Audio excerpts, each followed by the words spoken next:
11 minutes. That's how long a tornado was on the ground last year in Johnson County before the tornado sirens ever sounded. A Kansas weather expert says that tornado was one of more than 14 where the public was never warned until much of the damage had already been done. He says it's a dangerous problem and it seems to be getting worse.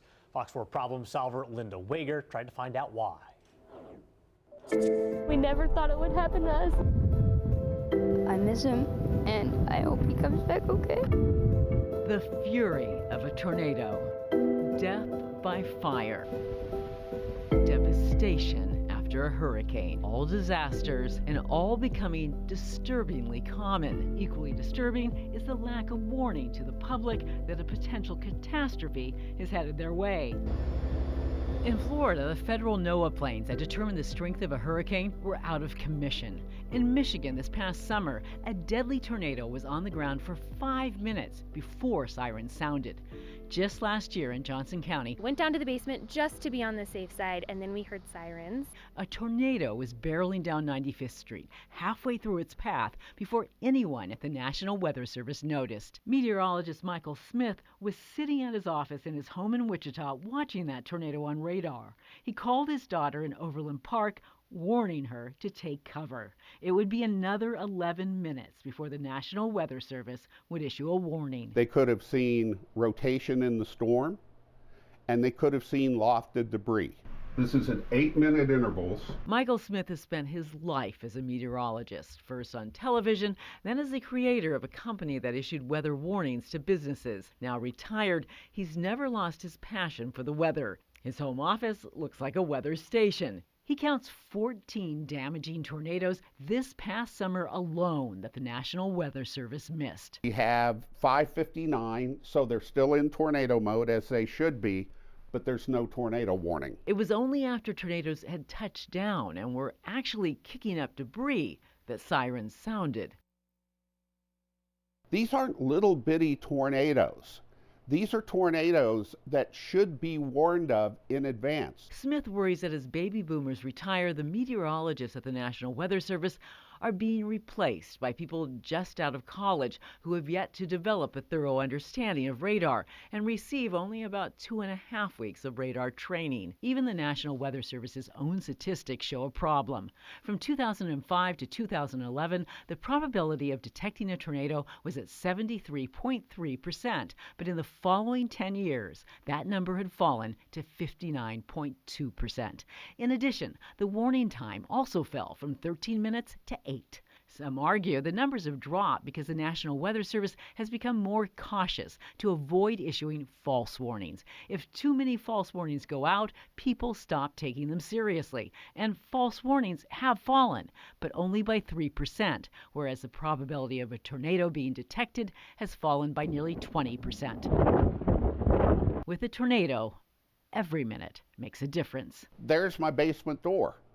All you got to do is grab the kids and run down the basement. We get over 1,200 tornadoes a year, so we're catching most of them, right? And there's some that are much tougher. Ken Graham is the head of the National Weather Service. He says it's easy to armchair quarterback something as volatile as the weather. It's not a perfect science. In fact, it's one that has grown increasingly tricky to predict.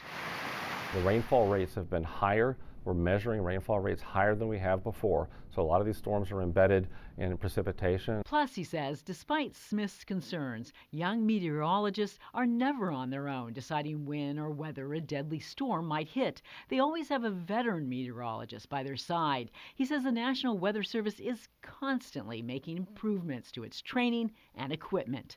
After Fox 4 raised questions last year about the Johnson County tornado, the National Weather Service changed the settings on its radar to speed up the sweep of an area during tornadic conditions, so tornadoes will be spotted more quickly.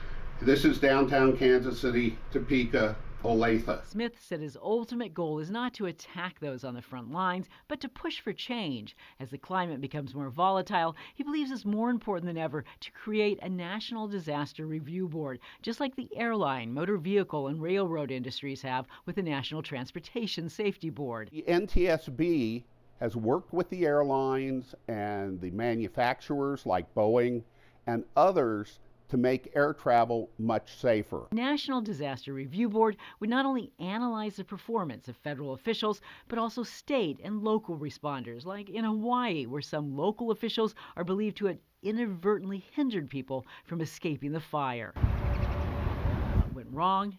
What needs to change? Maybe it's time we stop making the same mistakes over and over and over. In a world of increasingly volatile weather, he says more needs to be done to protect the next community from the next disaster. The National Weather Service tells us there's no need for a National Disaster Review Board because it already conducts extensive post-mortems on every major weather disaster and includes in those discussions even meteorologists and experts from the private sector.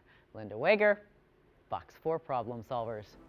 So a lot to unpack there, and I've actually been involved in some of these discussions when we look back at tornadoes and stuff like that, how things could have been improved or if things needed to be improved. But I think one of the bottom lines is viewers at home might be thinking, oh wow, can we still trust the process after that story? And in my heart and in my confidence and in my team's confidence, we're still very much trustworthy of the process. Last year, there were about, I think it was 21 tornado warnings for this area, and there have only been a couple of tornadoes in our region last year. So we're not going to get everyone perfectly, and I'm very concerned about the over alarm of tornado warnings, because as we saw what happened in Joplin, folks there, they were like, tornado warning? Yeah, there have been dozens of them in the past.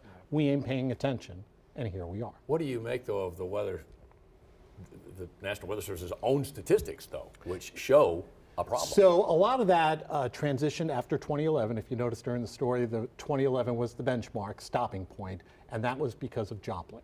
After the Joplin tornado, when we discovered that so many people were paying so little attention, down there at least, to tornado warnings, I think, personally, that there was a organizational mindset settle in that let's make sure we've got something really cooking here before we overwarn the constituents, so that this way, when a warning is issued, they take it seriously. And that's still the bottom line. And I've got no problem getting up there on my own and saying, you know what, I see this storm, it looks suspicious to me, let's... You've done that. Yeah, we've done that numerous times over the years. So-and-so, get to your safe spot as quickly as possible, even though a tornado warning is not in effect yet. To Mike Smith's point, are young meteorologists getting the proper training when many times these next-rad radars aren't on the right settings? Right, so as these storms approach. As we saw from last year's storm in Johnson County, that process has changed, and I think it was a good change, right? So our story really impacted that process. I think this goes back to everything when it concerns weather.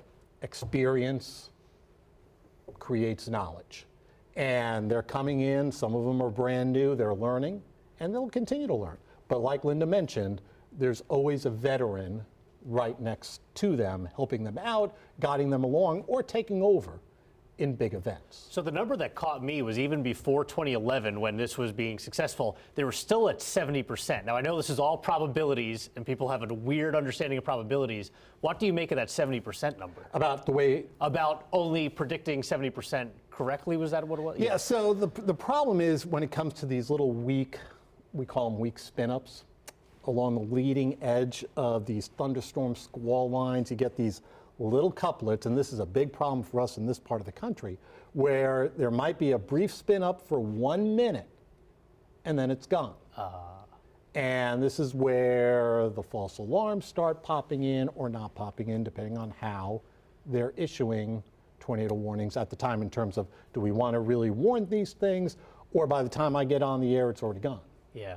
And this is a big problem with these little, what we call mesovortice tornadoes that do the tree limb damage, and that's just about it. If there's a barreling F5, F4, or EF5, EF4, EF3, EF2 tornado coming down Main Street, the warnings will be out.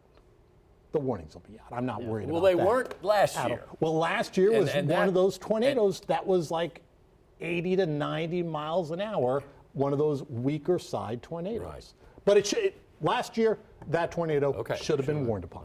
No doubt about that. The good news is these guys know what they're looking at. Yeah, we're keeping an and, eye on you things. It's a definitely do. partnership with For sure. them and us and emergency management. And, you know, it's the best system we've got. And right now, I think it's working still pretty good.